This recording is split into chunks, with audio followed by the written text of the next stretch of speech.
Palabras de alegría y esperanza. Es el 23 domingo del tiempo ordinario del año B y el Evangelio es de Marcos 7:31-37 y el comentario es del Padre Fernando Armelini.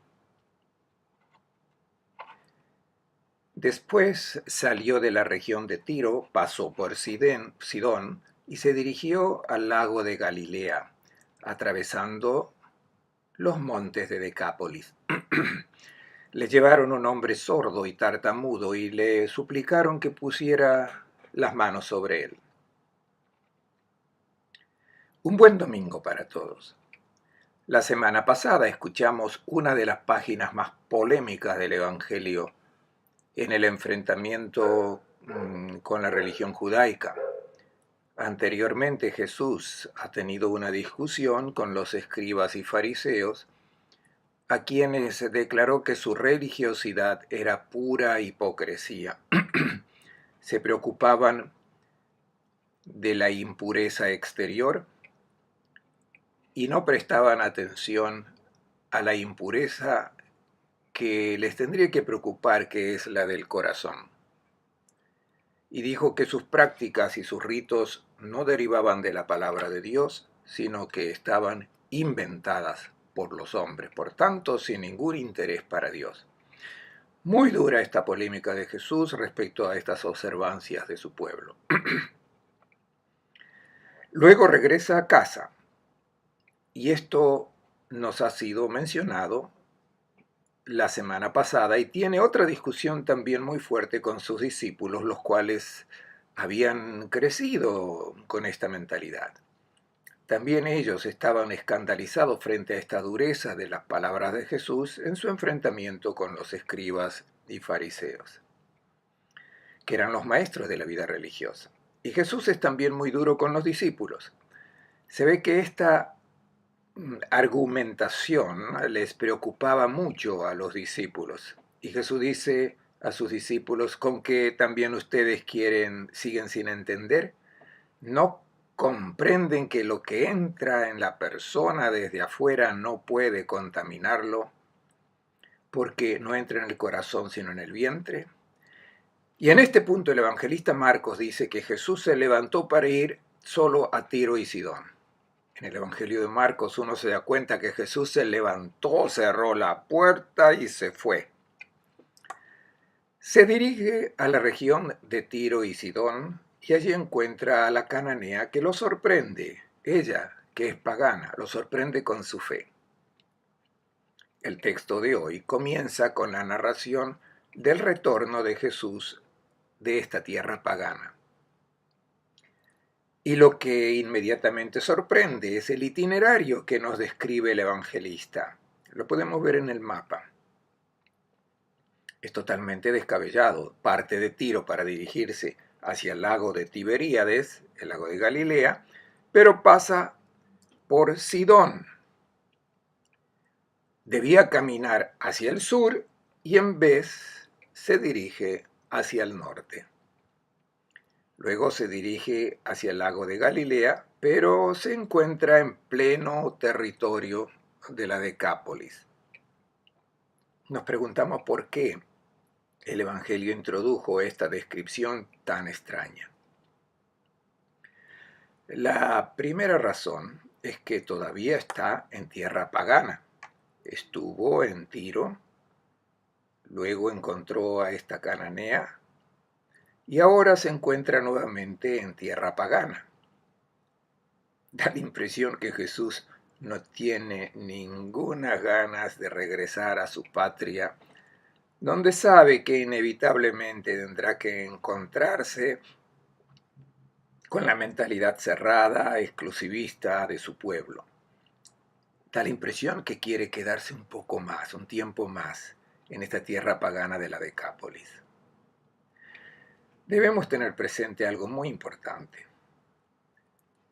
Recordamos que el evangelista Lucas dice que Jesús crecía en sabiduría, edad y gracia delante de Dios y de los hombres.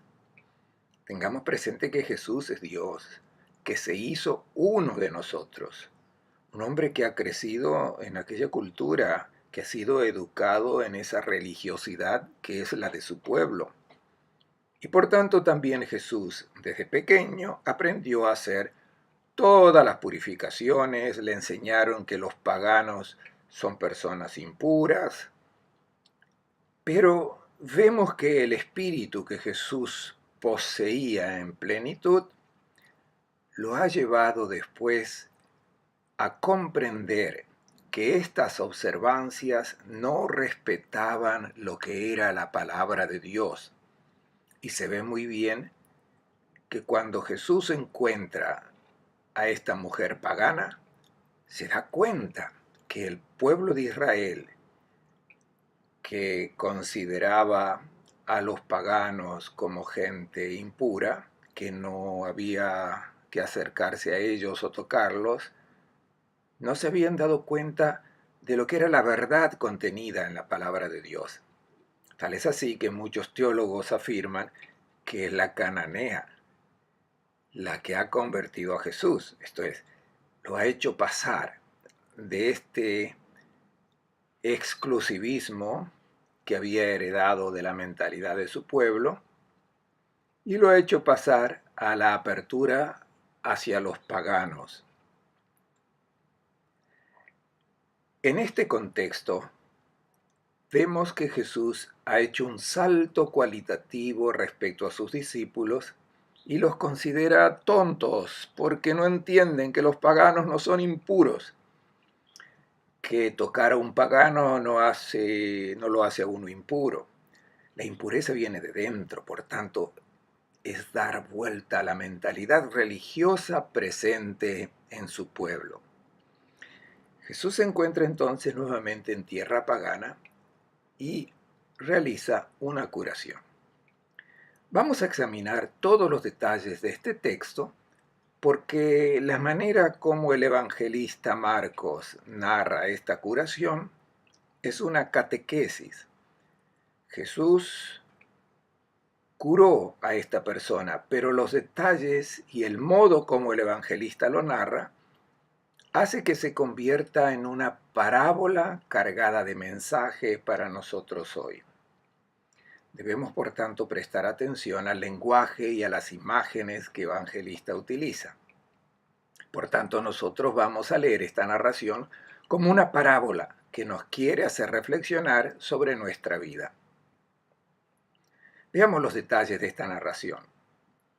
Ya vimos el primero. Es la colocación geográfica del episodio. Está en tierra pagana, un lugar que Jesús ya había visitado antes, la tierra de los Gerasenos, donde Jesús ha curado a este hombre poseído por una legión de demonios. Cuando llega Jesús, estos demonios que lo deshumanizaban desaparecen. Demonios que no son los diabolillos como nosotros los imaginamos. Lo repito una vez más. Los demonios que nos deshumanizan, de los cuales nos libra la palabra de Jesús, son nuestro orgullo, nuestros celos, la envidia, al hablar mal de los demás, despreciarlo, la codicia para acumular bienes. Todos estos son demonios que nos deshumanizan. Donde llega Jesús con su palabra, estos demonios desaparecen. Por tanto, estamos aún en esa tierra pagana que Jesús visita por segunda vez en el Evangelio de Marcos.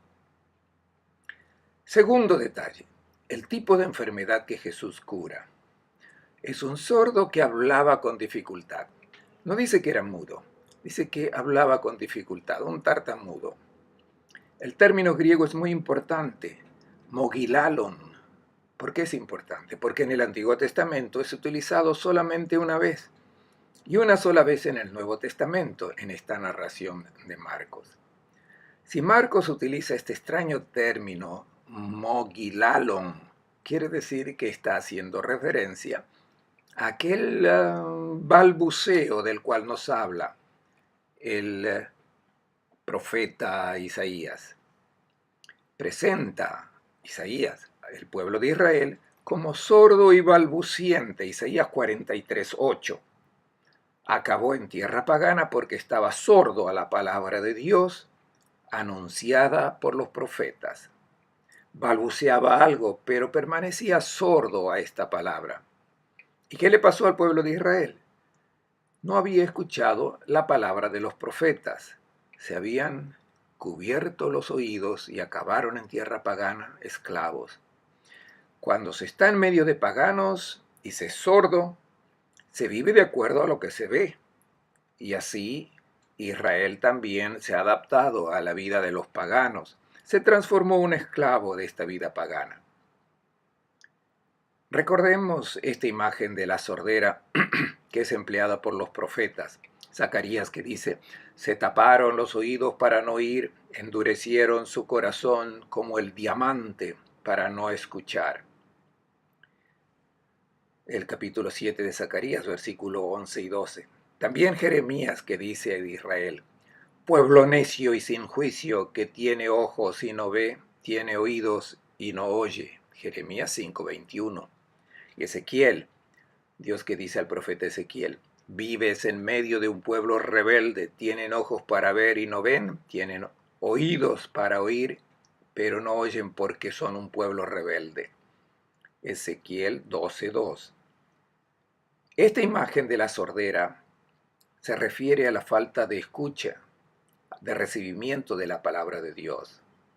Esa es la palabra que te hace sabio, que te hace vivir realmente como una persona según el diseño de Dios. Y así acaba, este pueblo permaneció siempre sordo. Pero el profeta Isaías dice, no, llegará un día en que se despegarán los ojos del ciego, los oídos del sordo se abrirán. Isaías 35:5. La profecía dice que un día los oídos de estos sordos se abrirán. Es evidente que empleando este término mogilalon, Marcos quiere hacer mención a la profecía de Isaías y es la invitación de leer esta curación hecha por Jesús como una parábola de lo que sucede a aquellos que son paganos o se encuentran en un contexto pagano y viven en medio de los paganos porque sus oídos están cerrados a la palabra del cielo. Esta es nuestra vida si somos sordos a la palabra de Dios. Viviremos como viven los que están en torno a nosotros, o sea, vivimos como paganos, administramos el dinero como los demás, la sexualidad como los otros, la lealtad, la justicia, el respeto por la vida, como es la mentalidad en torno a nosotros. Estamos sordos a la palabra de Dios, vivimos y justificamos lo que vemos. El tartamudeo de este hombre representa esa sabiduría que está presente también a nivel humano. Los que están sordos a la palabra de Dios, con todo también dicen cosas justas, pero es como un tartamudeo. Solamente se puede hablar de manera perfecta, solamente cuando se está en sintonía y se abren los oídos a la palabra que viene del cielo. Tercer detalle. El evangelista evidencia el hecho que el sordo mudo no se presenta a Jesús solo, sino que está acompañado por alguna gente. Si Marcos subraya este detalle, que de por sí es superfluo, porque podría ir perfectamente él solo, quiere decir que ve en este detalle un mensaje.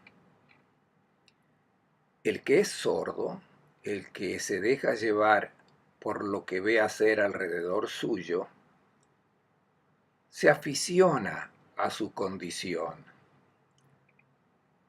se esclerotiza en esta condición y se acostumbra a esta falta de comunicación, pues de lo contrario debe cambiar su ritmo de vida, sus propias opciones.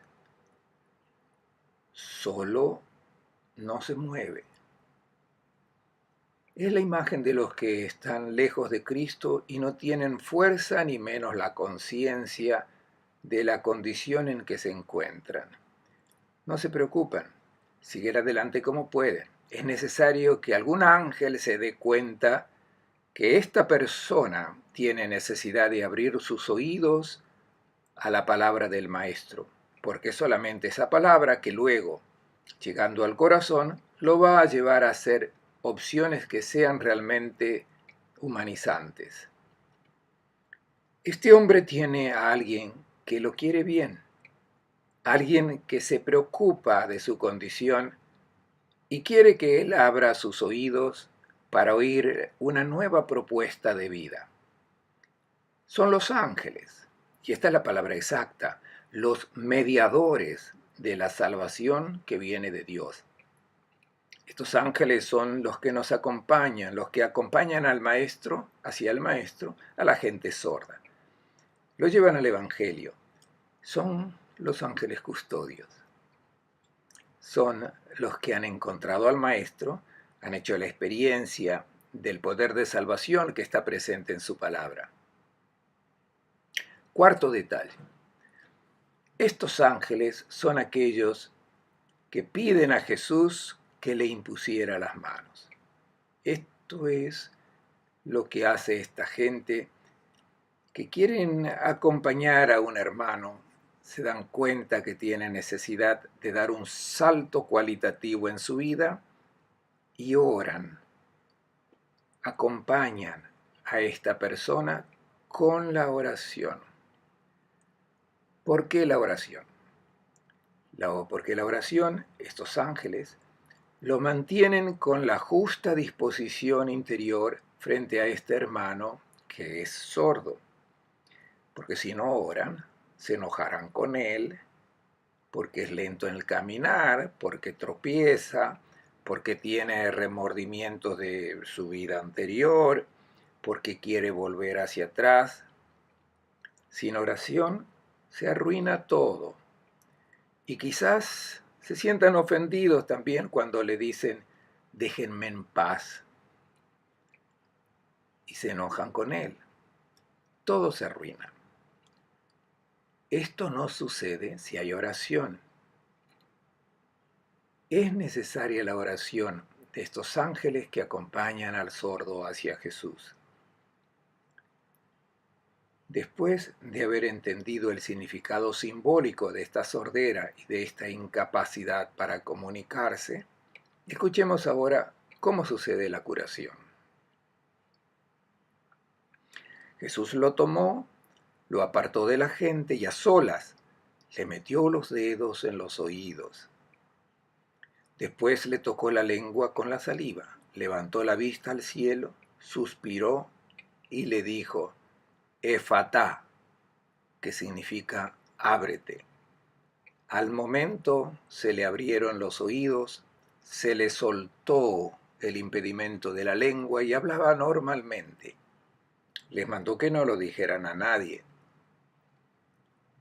Pero cuanto más insistía, más lo pregonaban. Estaban llenos de admiración y comentaban, todo lo ha hecho bien, hace oír a los sordos y hablar a los mudos. Tratemos de leer esta narración de la curación del sordo mudo como una parábola que nos quiere hablar de la curación que Cristo quiere hacer hoy en nosotros, hacer desaparecer nuestra sordera, nuestro tartamudeo. Veamos el primer detalle de esta curación. Jesús lleva al enfermo lejos de la muchedumbre. Un detalle superfluo, pero si el evangelista lo menciona, quiere decir que es importante. Si se quiere que una persona que vive como un pagano, pues vive conforme a lo que ve, pero no ha escuchado una propuesta de vida nueva que es la de Cristo y su evangelio, si se la quiere curar a esta persona, hay que llevarla lejos de la gente, no alejado físicamente, sino alejado de una manera de pensar, de una cierta mentalidad, de ciertas personas que continúan a inculcarle valores y principios que no son los evangélicos, son valores paganos. Si continúa en contacto con esta clase de amigos, si continúa atrapado en la banalidad, en la moda, así esta persona no puede ser curada. Debes alejarse de este contexto. Es necesario poner el silenciador sobre el bombardeo de la publicidad, de los discursos de los embusteros que proponen como justo todo lo que se propone la moral corriente. Es lo que hacen todos, es lo que dicen todos. Si estamos aturdidos y mareados por tantas palabras y tanto ruido, nos convertiremos en sordos para escuchar la palabra de Dios. Tartamudeamos, sí, alguna cosa buena, pero nos falta la propuesta completa del hombre nuevo. Es necesario dejarse conducir fuera de este ambiente. Segundo detalle. Jesús pone sus dedos dentro de las orejas. Este gesto que aquí se recuerda era lo que hacían no en Israel, sino en tierra pagana.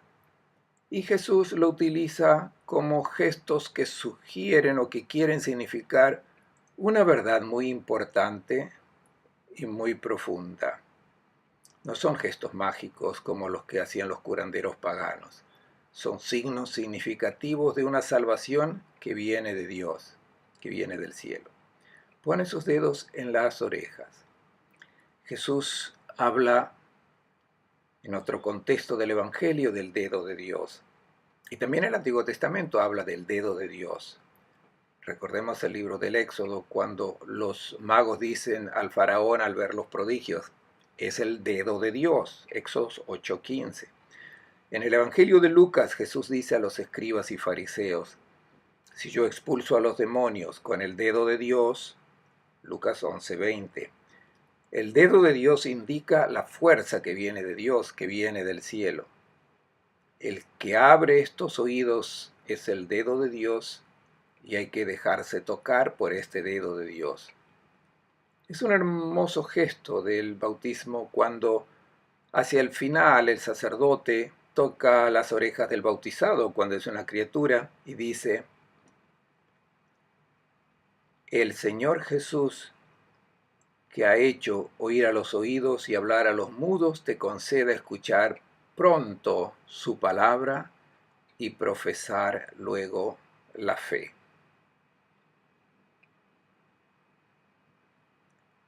El tercer detalle, la saliva que pone sobre la lengua.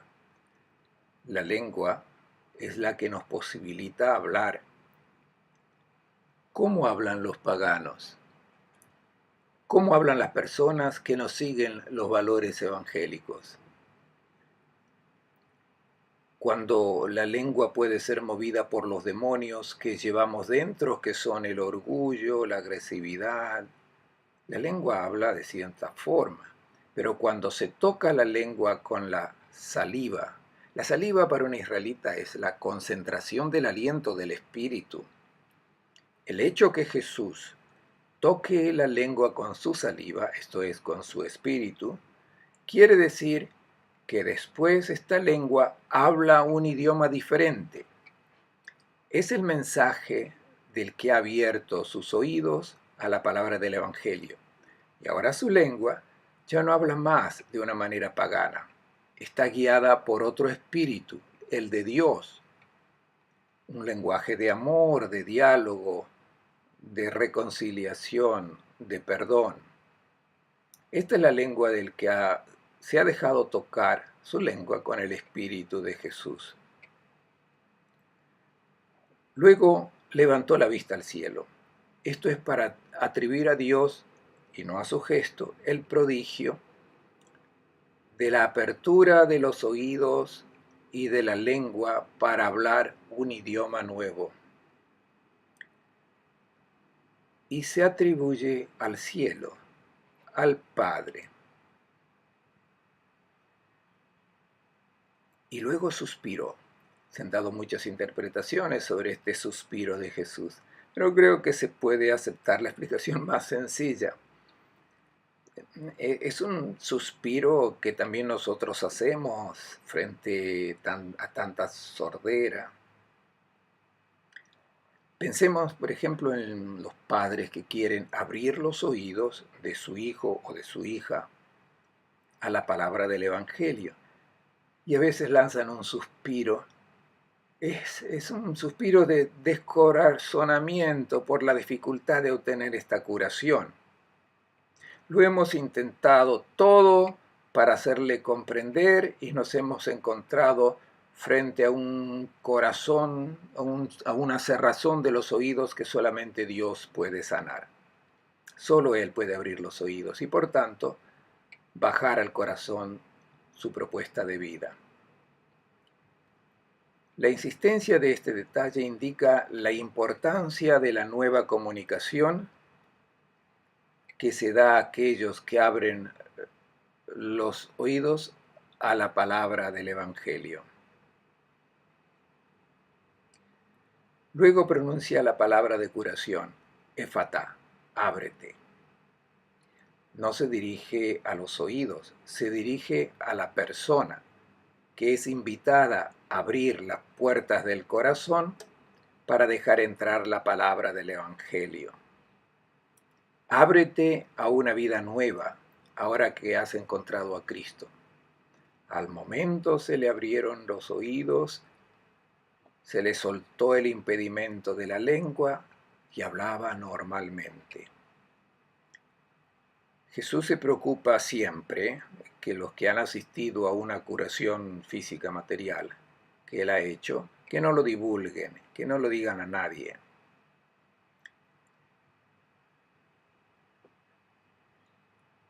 Emplea una expresión que encontramos en el Génesis.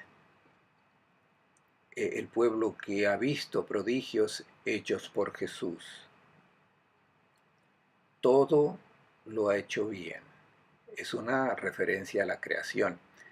El evangelista, recordando el canto de alegría por la curación hecha por Jesús, quiere hacer referencia a la creación. Dios ha hecho bien todo y ahora con el Evangelio que abre los oídos a la humanidad es la nueva creación. El que escucha este Evangelio actúa según el diseño de Dios que todo lo ha hecho bien. Una última consideración. Abrir los oídos y abrir la boca significa abrirse al diálogo, abrirse al encuentro con Cristo. ¿Cómo quiere Jesús que se realice hoy en su iglesia este prodigio? Se necesita una iglesia que abra sus oídos y se deje abrir sus oídos al Evangelio. Una iglesia que tiene tantas tradiciones a cuesta, tantas voces, necesita abrir sus oídos al Evangelio. Es el Evangelio el que debe guiar sus opciones. De lo contrario, tartamudea, balbucea cualquier verdad, algunas recomendaciones, dice algo que procede del sentido común y luego habla, pero anunciando un mensaje que no es el del Evangelio. Viene de razonamientos humanos. Pensemos, por ejemplo, cuando se han justificado las guerras, la pena de muerte. Este no es el lenguaje del que ha escuchado el Evangelio. Anuncia miraculismos, credulonerías, todo esto fue dicho. Aunque a la gente le guste, si no pertenece al mensaje evangélico, estas cosas no llevan al cambio. Entonces, aquí el primer mensaje es para la iglesia, dejarse abrir los oídos al Evangelio. De lo contrario, solo se tartamudea algunas verdades. Una iglesia que luego sepa escuchar a todos, que no abandone a nadie, no critique a los que preguntan, a los que ponen interrogantes y que requieren respuestas nuevas a problemas nuevos. No son frases hechas, no con frases hechas repitiendo siempre lo mismo y quizás siempre con menor convicción. Quizás nosotros mismos repetimos frases de las cuales no estamos convencidos. No las creemos ni nosotros mismos. O sea, dejar hablar. Una iglesia que escucha el Evangelio, pero también escucha a la gente. Luego una iglesia que, habiendo abierto sus oídos al Evangelio, entra en diálogo con todos. La obra curativa de Jesús muestra el comienzo de relaciones nuevas con el pueblo, con las religiones, con las culturas. Es la figura del encuentro, del diálogo, de la comprensión de todos los valores que están presentes también en aquellos que no han encontrado el Evangelio. Diálogo, por tanto, que lleva al respeto por el otro, diálogo de amor, de benevolencia, el deseo de enriquecer y dejarse enriquecer del otro. Y una última observación. La persona que abre sus oídos al Evangelio y la lengua que hable según el Evangelio introduce el diálogo en nuestras familias, en las comunidades cristianas, en los ambientes sociales, donde generalmente falla la comunicación. El cristiano en la política, en la sociedad, en el trabajo, en la profesión, es una persona que dialoga, que habla según la verdad que ha escuchado en la palabra del Evangelio. Se transforma en un conductor de paz, de amor, de reconciliación, porque introduce en el mundo una verdad que no viene de la lógica pagana, sino de Cristo. Les deseo a todos un buen domingo y una buena semana.